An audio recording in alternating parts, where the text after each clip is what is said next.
My name's Steven Van Bemmel here with Mercedes-Benz of Littleton. Just got another new piece to our inventory. We just got this one in, I think Friday, so I mean literally just a few days ago. And I just wanted to highlight this. When I think of resale value, there's not one other car I think of outside of the Jeep Wrangler, and that's actually why I drive one myself. It looks very similar to this one, just not near as much equipment on it. This vehicle's a 2011, it's got 56,000 miles on it, and I think resale value really entails quality. When you think of something that's going to last a long time, you think of something that you can really beat up, put some miles on, it really is the Jeep Wrangler. That's really where they've made their name from. So I'm just going to do a quick little walk around on this vehicle and just kind of show you what I like about it. So as you can see, the vehicle is definitely upfit. It already has the LED lights on it. It's got the winch on it. It has a really nice roof rack on it. I mean, there's a million different things that you could use this for, whether it's camping, sleeping, or just hauling gear into the backcountry. The vehicle has plenty of tread left on the tires, and I don't know the specifics, but it does appear to be lifted. I do drive a 2012 Jeep Wrangler, and it's not as tall as this one. I want to say this has maybe a 2-inch spacer, maybe a 3-inch lift on it. It doesn't appear to be stock. I could be wrong, but it does look a little bit high. I can see here, it does have the rock rails on it, which is something you get with the Rubicon edition. This being a sport means that they added that, so they were definitely using this. Looking around it, small little blemish right here. Miscellaneous scratches, nothing too major. You can see there's plenty of tread left on these wheels. That rack really impresses me because I mean that must have been a few $1,000s. Those racks are not cheap. That's why I don't have one. I can't afford it. Walking around the vehicle here. If you're familiar with this Jeep Wrangler, I can tell you just a little bit about it. You're looking at a Dana 44 in the rear on the axle. The front axle is a Dana 33, or Dana 30, I apologize.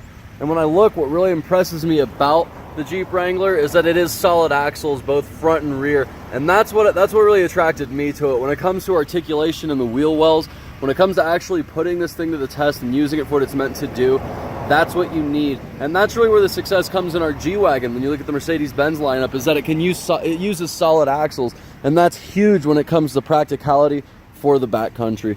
So just going on the inside of the vehicle, we just got it in. It's not detailed. We're gonna get this thing looking nice and clean, but there's really no blemishes in regard to like rips, tears, odors. I really don't notice anything. It actually smells quite nice in here.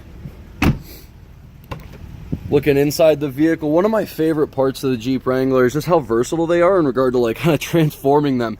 If you see these latches right here, these top panels are what's called the Freedom panels. I can show you how to do it. I can take these top 2 panels off in probably less than 60 seconds. It's a very quick method. Now, taking the actual back off, this right here, the actual top of the vehicle, that takes about 2 people, ideally 3, but I've definitely done it with 2 people many times. That takes a little bit longer, maybe no more than 10 minutes, but those first 2 panels, again, they're called the Freedom panels. Those come off really quick, and it's just like having a huge sunroof. You can also take off these doors very, very easily. You can see where it latches down under there. You're just gonna take out the hardwire connection here, undo this little loop right there, and that door is actually just gonna come off on these hinges. Very easy. I can take each door off in about probably 45 seconds or so. It really doesn't take too long. Going inside the vehicle, let's see here. Again, about 57,000 miles on it in the long run. It does have the downhill assist control. You can see traction control, power mirrors, power windows. You can see the radio as so. So there's definitely plenty of technology on here. I also like to show the Carfax of the vehicle. No accidents, no damage. For previous owners, you got 1 open recall. It seems like every vehicle has a recall nowadays. I'm not sure if that's if there's a remedy available yet, but if so, we'll definitely get that taken care of. If not, we'll have you sign the recall disclosure. Like I said, it seems like every vehicle nowadays has them. But ultimately, through and through, this vehicle's clean. It's got a tremendous amount of life left in it, and I'd love to show it to you. When you get a chance, give me a ring. 303-301-5169. Again, that number's 303-301-5169.